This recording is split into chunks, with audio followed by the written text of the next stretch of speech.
어제장에서 이슈가 있었던 업종 살펴보는 기업 이슈 시간입니다. 먼저 2차 전지주가 어제 일제히 힘을 냈습니다. 뉴욕 증시에서의 테슬라 훈풍 덕분이었는데요. 테슬라의 1분기 실적 발표 자체는 많이 아쉬웠지만 컨퍼런스 콜에서의 일론 머스크 CEO의 발언이 주가를 끌어올렸습니다. 머스크 CEO는 정부 효율부 수장으로서의 주된 작업이 대부분 끝났다며 다음 달부턴 테슬라에 훨씬 더 많은 시간을 할애할 거라고 밝혔는데요.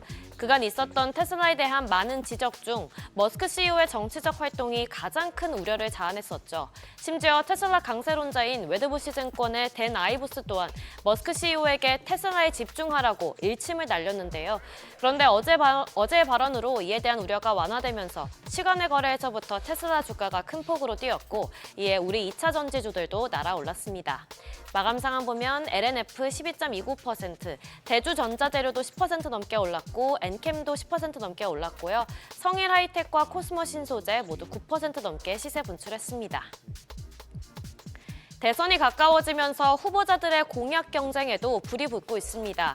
어제 더불어민주당 대선 경선 후보들이 에너지 관련 공약을 내놓으면서 전력설비주가 좋은 흐름 보였는데요.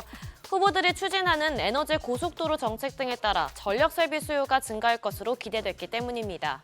후보자별로 살펴보면 먼저 이재명 후보는 오는 24일 전북 김제시 새만금을 찾아 건강한 미래에너지를 주제로 현장 간담회를 열고 수소 및 재생에너지 산업 육성에 대한 의지를 밝힐 것으로 보이고요. 또 김경수 전 경남지사는 호남권 신재생 에너지 벨트와 광역 교통망 구축 등 호남 맞춤형 공약을 발표한 바 있습니다.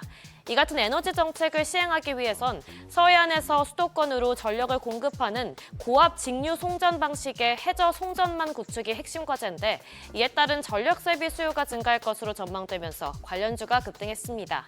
마감 상황 보면 바이오스마트 상한가 기록했고요. 위너스도 24% 넘게 올랐고 가온전선 15.04%, 대원전선 8.1%, 재룡전기도 7% 가까이 시세 분출했습니다.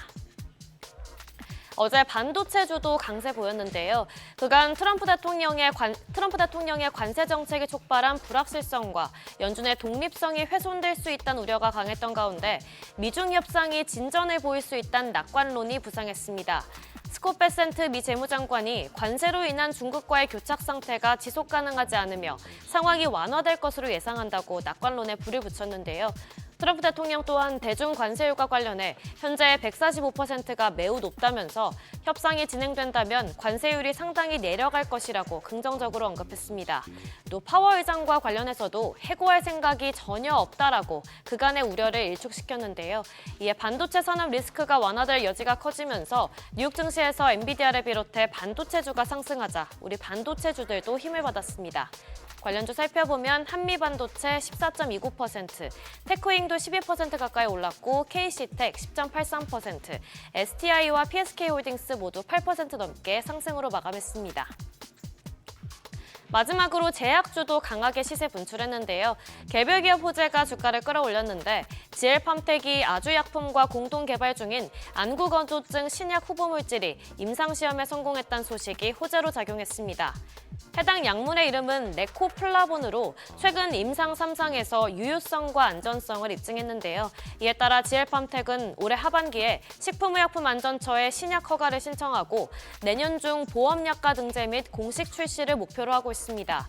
또한 현재 미국과 중국 등의 주요국 제약사들과 기술 수출을 위한 협의를 진행 중인데 국내와 글로벌 시장 규모가 막대한 만큼 향후 엄청난 수익을 창출할 것으로 기대되고 있습니다.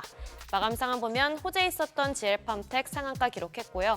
코미팜 17.72%, 텔코 RF제약 11.2%, 삼일제약도 10% 넘게 올랐고 카이노스메드 7% 가까이 시세 분출했습니다.